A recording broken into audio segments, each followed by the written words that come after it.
नमस्कार फ्रेंड, फिर से स्वागत है आपका अपने यूट्यूब चैनल सुभांश क्लास में। हम आपके लिए इस क्लास में लेकर आए हैं प्रश्न बैंक वर्ष 2020-21 विषय गणित कक्षा 11वीं की विषय गणित के सभी अध्यायों का फुल सॉल्व पेपर लेकर आए हैं। प्रश्न बैंक में जो हर अध्याय से पूछे गए इंपॉर्टेंट क्वेश्चन थे उनको सभी को सॉल्व करके लेकर आए आपके लिए। आपकी डिमांड पर हमने गणित विषय के सभी क्वेश्चनों को सॉल्व किया है, तो आप वीडियो को पूरा देखिएगा। यदि वीडियो अच्छा लगे तो लाइक कर दीजिएगा, चैनल को सब्सक्राइब कर दीजिएगा, बेल आइकन को ऑन कर दीजिएगा। आपके लिए बहुत ही महत्वपूर्ण होने वाला है। इन्हीं इम्पोर्टेंट क्वेश्चन में से ही आपकी वार्षिक परीक्षा में पेपर आने वाला है, तो वीडियो को पूरा देखिएगा। यदि अच्छा लगे तो लाइक ज़रूर करिएगा। आपको ब्लूप्रिंट पहले ही बता दिया गया है, और यदि आपने नहीं देखा तो एक बार फिर से देख लीजिए ब्लूप्रिंट। इसके बाद हम स्टार्ट करते हैं पहला अध्याय। आप देख लीजिए किस अध्याय से कितने नंबर का आने वाला है। अब ब्लूप्रिंट ये पहले ही हमने आपको बताया था, आपने यदि अच्छे से नहीं देखा है तो आप देख लीजिए जाके हमारी आईडी पर, हमने आपको पूरा विस्तार से बताया हुआ है और ये आपके लिए बहुत ही महत्वपूर्ण होने वाला है। अध्याय एक समुच्चय। इस अध्याय से संबंधित सभी महत्वपूर्ण बताएंगे हम आपको। समीकरण x square plus x minus 2 बराबर 0 है तो हल समुच्चय रोस्टर रूप में होगा। इसको हम समीकरण को हल करेंगे तो x square plus x minus 2 को आप हल करना, यदि नहीं जानते हो तो एक बार देख लीजिए। एक्स स्क्वायर प्लस एक्स को क्या लिख लेंगे, 2x-2, क्योंकि जब 2x में एक एक्स जाएगा तो एक एक्स बचेगा और हमारा कितना था, 1x।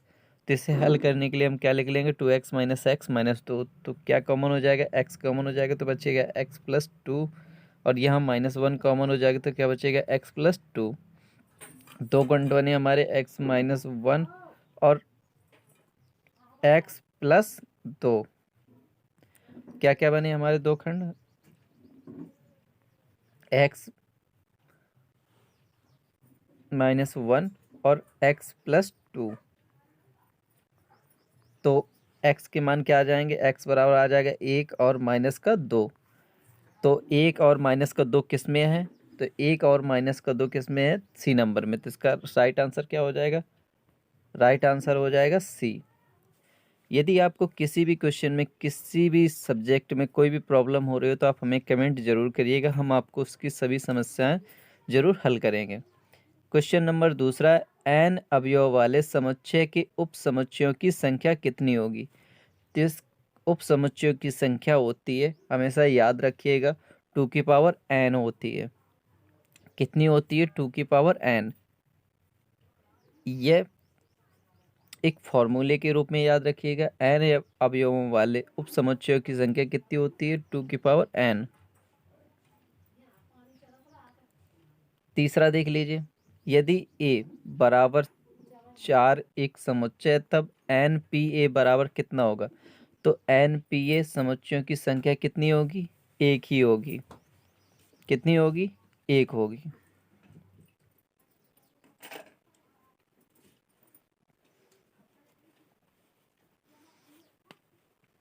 अगला है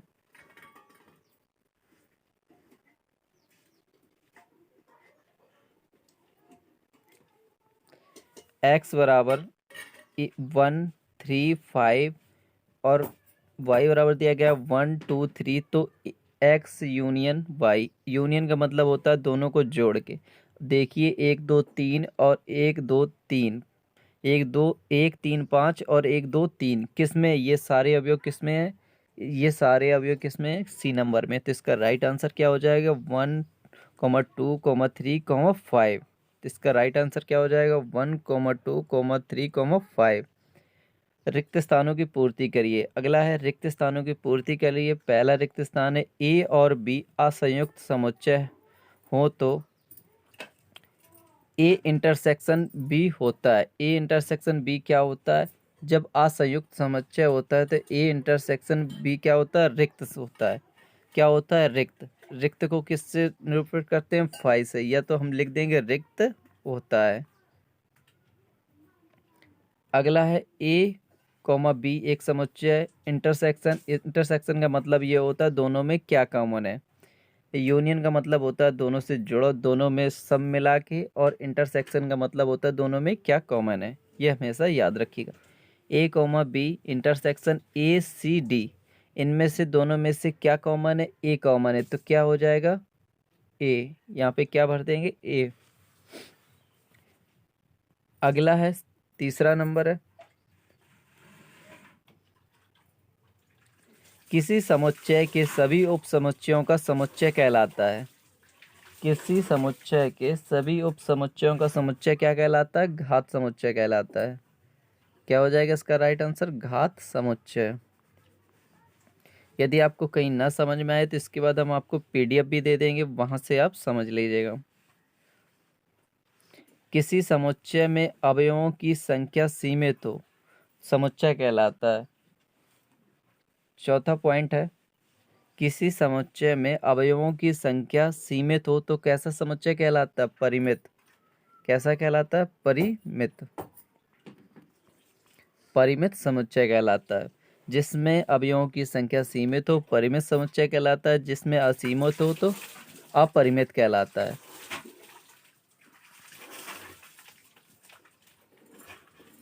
पांचवा नंबर है, यदि दो समुच्चयों में एक जैसे अवयव हों तो वो समुच्चय कहलाते हैं। कैसे समुच्चय कहलाते हैं, समान समुच्चय।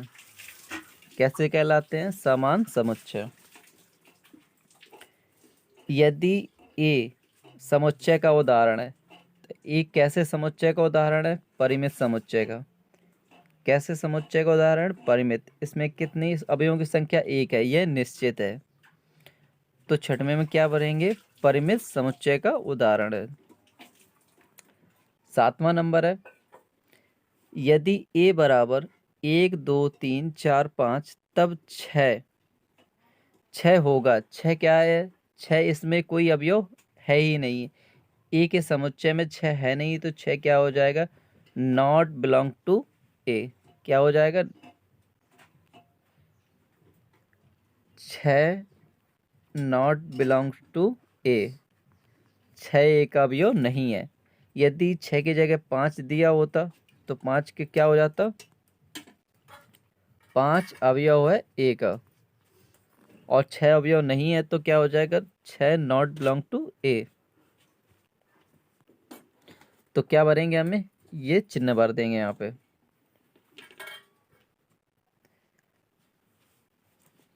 लास्ट है रिक्त स्थान।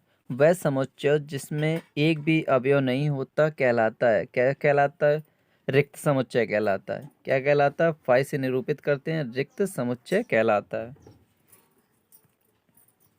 समुच्चय ए कॉमा, एक वाक्य में उत्तर दीजिए। अगला है, एक वाक्य में उत्तर दीजिए, समुच्चय ए कॉमा बी के सभी उप समुच्चयों को लिखिए। ए कॉमा बी के सभी उप समुच्चय कैसे लिखेंगे, पहले दो हैं ए और बी हैं तो पहले ए लिखेंगे, इसके बाद लिखेंगे बी, फिर लिखेंगे ए बी। ए बी और एक होता है फाई। एक किसी समुच्चय का एक उप समुच्चय फाई होता है तो क्या हो जाएगा, पहला हो जाएगा फाई, दूसरा हो जाएगा ए, तीसरा हो जाएगा बी, चौथा हो जाएगा ए कॉमा बी। तो कितने हो जाएंगे उप समुच्चयों की संख्या, 4 हो जाएगी। ये नोट कर लीजिए आप। यदि आपको कुछ छूट रहा है तो हम आपको लास्ट में इनके सभी के आंसर दे देंगे। अगला है क्वेश्चन नंबर दूसरा है, समुच्चय 1 2 3 के सभी उप समुच्चय लिखिए। तो इनके सभी उप समुच्चय क्या हो जाएंगे, पहला हो जाएगा फाइव, दूसरा हो जाएगा 1, इसके बाद हो जाएगा 2, इसके बाद हो जाएगा 3, फिर हो जाएगा 1 2, फिर हो जाएगा अगला 2 3, फिर नेक्स्ट हो जाएगा 1 3, फिर हो जाएगा 1 2 3। खुद वही समुच्चय भी उसका एक उप समुच्चय होता है। तो कितने हो जाएंगे, 1 2 3 4 5 6 7 8 कितने हो जाएंगे? 5 1 2 3 1,2 2,3 1,3 और 1 2 3 4। नोट कर लीजिए, आपके लिए बहुत ही महत्वपूर्ण है। तीसरा नंबर, समुच्चय की परिभाषा। समुच्चय क्या होता है? मोस्ट इंपॉर्टेंट है, ये चैप्टर ही समुच्चय है, तो आपको पता होना चाहिए समुच्चय क्या होता है। तो समुच्चय की परिभाषा लिखनी है आपको। ऐसी वस्तुएं या पदों के संग्रह को, ऐसी वस्तुएं या पदों के संग्रह को समुच्चय कहते हैं जिनमें कोई विशेष गुण या लक्षण हो। समुच्चय किसे कहते हैं? ऐसी वस्तुओं या पदों के संग्रह को समुच्चय कहते हैं। ऐसे पदों या वस्तुओं के संग्रह को समुच्चय कहते हैं जिनमें कोई विशेष गुण या लक्षण होता है, जिनमें एक विशेष गुण या लक्षण होता है। अगला है क्वेश्चन नंबर 4 है, समुच्चय 1 2 3 4 5 को निर्माण रूप में लिखिए। निर्माण रूप में लिखेंगे तो क्या लिखेंगे? इसे एक्स सच डैट एक्स एक पूर्ण संख्या। क्या लिखेंगे? पूर्ण संख्या। 5वां है एक्स सच डैट एक्स एक पूर्ण संख्या है और क्या है? 3 से बड़ी है और 7 से छोटी है। इसको और लिख देंगे, 0 से बड़ी है और 8 से छोटा है x. S such that x एक पूर्ण संख्या है, 0 से बड़ी है और 8 से छोटी है। इसके बाद अगले 5वें में लिखेंगे, एस सच डैट एक्स एक पूर्ण है और 3 से बड़ी है और 7 से छोटी। तो क्या लिख देंगे? 3 से बड़ी क्या होगी? -2 -1 0 1 2 3 4 5 6।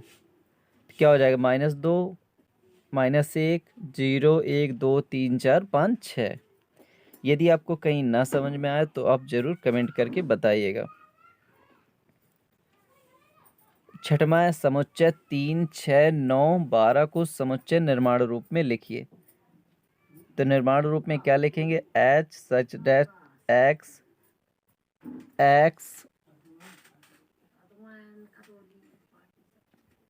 3 का गुणज है। क्या लिखेंगे? S such that x x 3 का गुणज है। क्या लिख देंगे? S such that x x 3 का गुणज है। रिक्त समुच्चय का उदाहरण दीजिए। रिक्त समुच्चय का उदाहरण क्या होता है? रिक्त समुच्चय का उदाहरण 5 होता है। 9वां नंबर है, बेटर शब्द के सभी अक्षरों का समुच्चय लिखिए। बेटर शब्द के सभी अक्षरों का समुच्चय लिखिए। आपको एक बात ध्यान रखनी है, जब किसी भी शब्द में 2 अक्षर समान होते हैं तो उसे एक बार ही लिखते हैं। तो इसका क्या आ जाएगा? बी ई टी आर, ये क्या हो जाएगा? इसका समुच्चय हो जाएगा। यदि ए इंटरसेक्शन बी बराबर 5 हो तो एन ए इंटरसेक्शन का मान क्या हो जाएगा? क्या हो जाएगा? इसका मान भी क्या हो जाएगा? 5। एन समुच्चय वाले अवयवों की घात समुच्चयों की संख्या कितनी होगी? एन अवयव वाले समुच्चयों में घात समुच्चयों की संख्या कितनी होगी? अगला है 12वां, ए बराबर एस सच डायरेक्ट एक भाज्य जो 60 की भाजक है। एस सच डायरेक्ट एक भाज्य है जो 60 की भाजक है। रोस्टर रूप में लिखिए तो क्या आ जाएगी? 60 की भाजक 120।